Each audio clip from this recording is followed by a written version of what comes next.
Olá humanos, eu sou o Guilherme, necropsista, professor e entusiasta do ramo mortuário. E hoje eu quero falar com vocês sobre a burocracia envolvida na morte de alguém. Então fica comigo até o final desse vídeo para entender questões como a organização do inventário, a distribuição de heranças, o seguro de vida e principalmente se as dívidas do falecido passam para os seus familiares. Antes de começar, não se esquece de se inscrever no canal, caso ainda tu não seja inscrito. Ativar o sininho para receber as notificações sempre que sair vídeo novo e deixar o joinha para me ajudar na divulgação e fazer com que mais pessoas vejam esse vídeo. Além de ser de graça, isso me ajuda bastante e me mantém motivado para trazer cada vez mais conteúdo. Entendeu o que eu disse? É. Obrigado, amigo. Você é um amigo.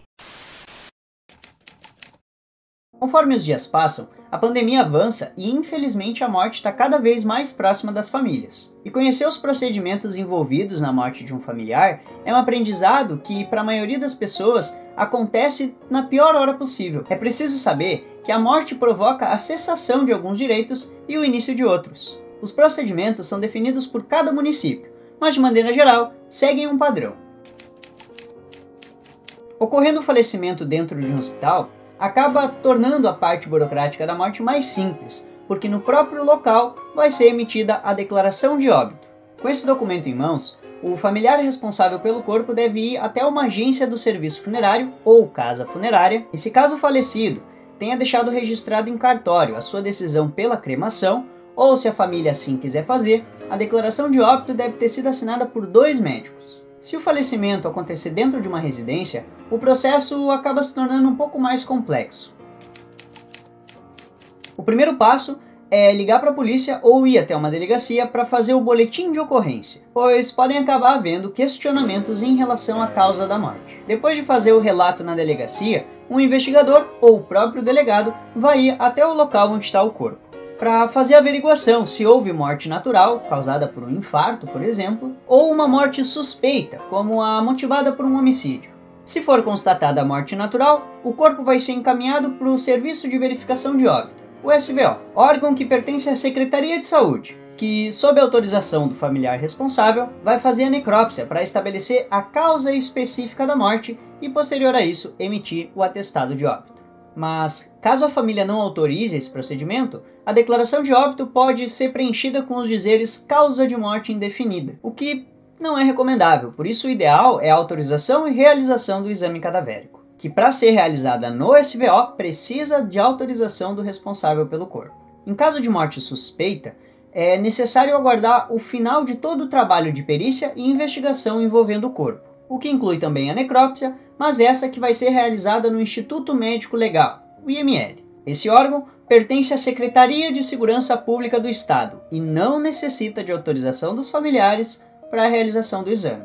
Então, caso o corpo seja levado para o IML, se o médico legista julgar necessário, vai fazer a necrópsia independente da vontade da família. Isso porque se trata de uma investigação policial. Já quando uma morte acontece em via pública, como, por exemplo, ruas, calçadas, avenidas, os trâmites acabam sendo similares ao da morte em residência. Vai ser necessário chamar a polícia, mas essa vai encaminhar o corpo diretamente para o IML. E mesmo que tenham testemunhas que afirmem que houve morte natural, como um caso de mal súbito, é obrigatório que os órgãos oficiais atestem que não houve morte suspeita.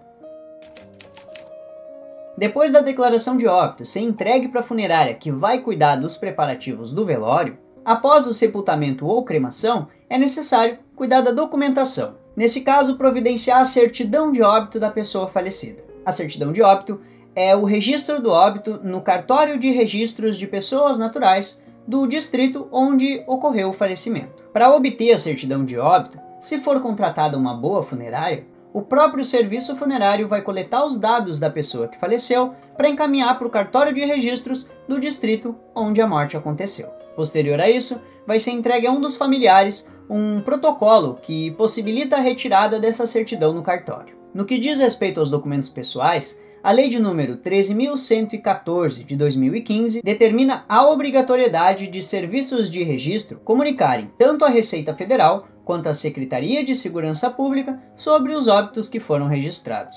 Em alguns estados, a Receita Federal procede à baixa do CPF automaticamente depois de ser feito a emissão do atestado de óbito. Assim, o banco providencia o bloqueio automático das contas bancárias sem que seja necessário por parte da família a comunicação do falecimento. Mas como isso pode variar dependendo da região, é sempre bom se certificar de que todas as baixas foram devidamente feitas, para não acabar infringindo nenhuma lei e gerando mais transtornos num momento tão delicado.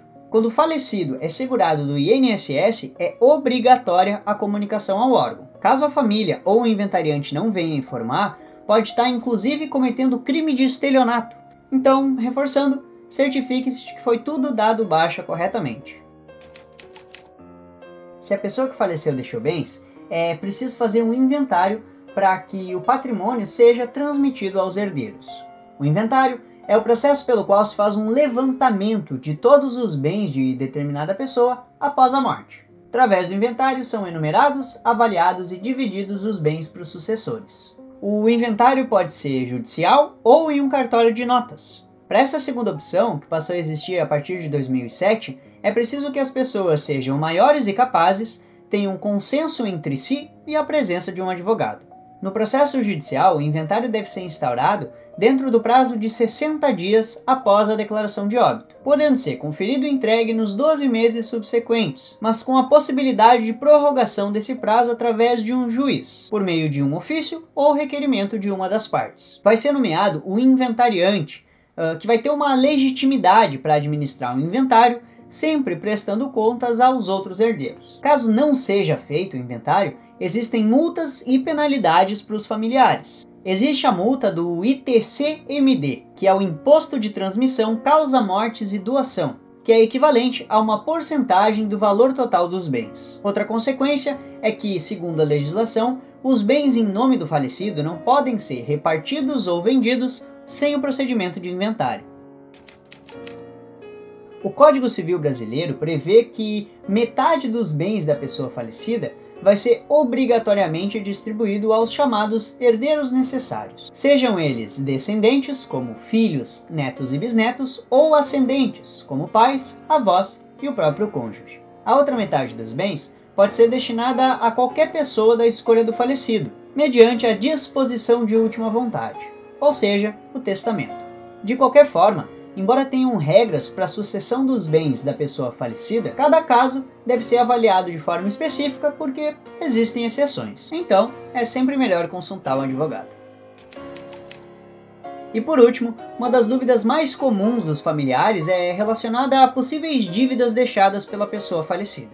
De acordo com o Código Civil, os herdeiros vão quitar as dívidas no limite da força da herança, ou seja, todas as pendências financeiras da pessoa falecida vão ser pagas com os bens e valores que ela deixou. Dessa forma, primeiro se pagam as dívidas, para depois se dividir a herança que restar. Mas caso a dívida seja maior que o valor dos bens deixados, os familiares não vão ser responsáveis. Então é isso, gente. Espero que tenham gostado desse vídeo. Críticas, dúvidas e sugestões, fiquem à vontade, podem deixar aí nos comentários. Inclusive, se tu tiver alguma dúvida específica sobre a burocracia que não foi falada aqui nesse vídeo, deixa aí nos comentários que eu vou fazer o possível para ajudar. Não se esqueçam de se inscrever, isso é muito importante para o crescimento do canal. E também de deixar o like. Sério, deixa o like aí, nunca te pedi nada. Vou até esperar aqui para te apertar no botão. Pronto?